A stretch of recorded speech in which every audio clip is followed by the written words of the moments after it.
Hello dear students, welcome back to my channel Edu colours.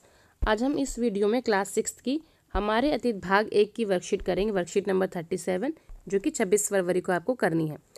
इस worksheet में हमें नया चैप्टर शुरू करना है। पाठ का नाम है आरंभिक नगर। ठीक है, हमारे अतीत यानी हिस्ट्री से रिलेटेड है। ये हिस्ट्री का तीसरा चैप्टर है आरंभिक नगर, जिसमें हम हड़प्पा एवं मोहनजोदड़ो जो हमारी सभ्यता थी उनके बारे में पढ़ेंगे। तो हम ही चलिए हम ये वर्कशीट शुरू करते हैं। उससे पहले मेरे चैनल एडू कलर्स को आप सब ज़रूर सब्सक्राइब करें, और अगर आपको वीडियो अच्छा लगता है बच्चों तो इसे अपने फ्रेंड्स में शेयर करें।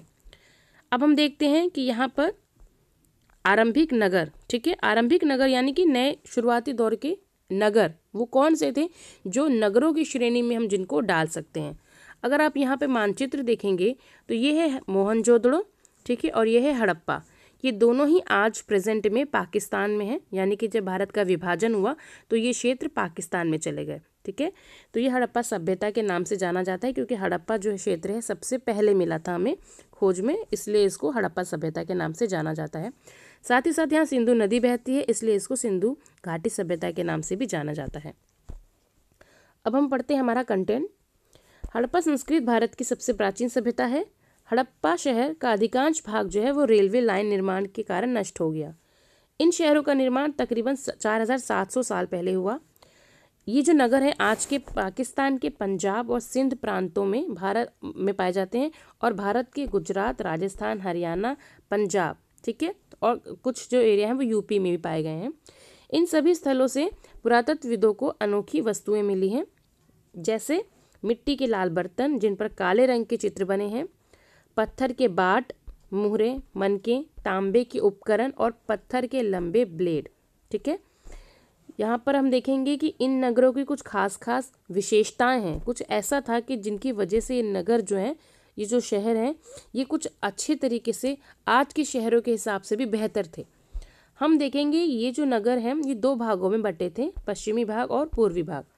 जो निचला इलाका था, ठीक है, जो निचला इलाका था वो बेसिकली पूर्वी भाग जो था वो निचले इलाके को कहा जाता है, और ऊंचाई वाले भाग को पुरातत्वविदों ने नगर दुर्ग कहा है, और निचले हिस्से को निचला नगर कहा है। ठीक है, यानी कि जो पूरा नगर है उसको दो भागों में बांटा।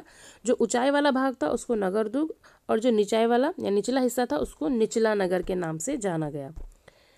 कुछ हम नगरों के बारे में देखते हैं कि नगर दुर्ग में कुछ खास इमारतें बनाई गई थी। मिसाल के तौर पर मोहनजोदाड़ो जो में खास तालाब है वो वहाँ बनाया गया था, जिसे पुरातत्वविदों ने महान स्नानागार के नाम से जाना है। शायद यहाँ विशिष्ट नागरिक विशेष अवसरों पर स्नान किया करते थे, शायद कुछ धर्म से जुड़े हुए चीज़ें वहाँ पर हुआ करती थी। कालीबंगान, लोथल जैसे अन्य नगरों में हमें अग्नि कुंड मिले हैं, जहाँ संभवतः यज्ञ किए जाते होंगे।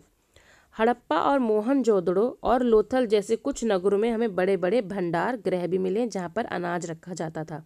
ठीक है, और हमें जो बंदरगाह है जहाँ पर पानी के जहाज आके रुकते हैं, क्योंकि हड़प्पा सभ्यता का व्यापार दूसरे सभ्यताओं से भी होता होगा, तो लोथल इनका प्रमुख बंदरगाह था।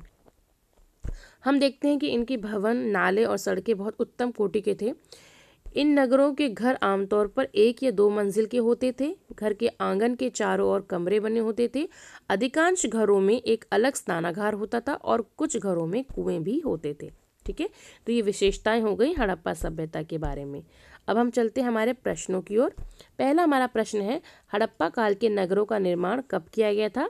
तो इसका आंसर है 4700 वर्ष पहले। ठीक है, 4700 वर्ष पहले।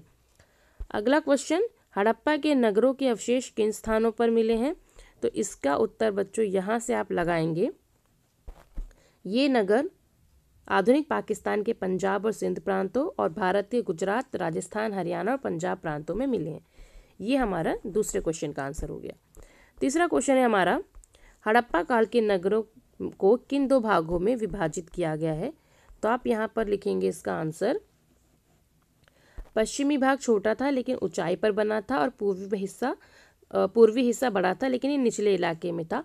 ऊंचाई वाले भाग को नगर दुर्ग और निचले हिस्से को निचला नगर कहा जाता है।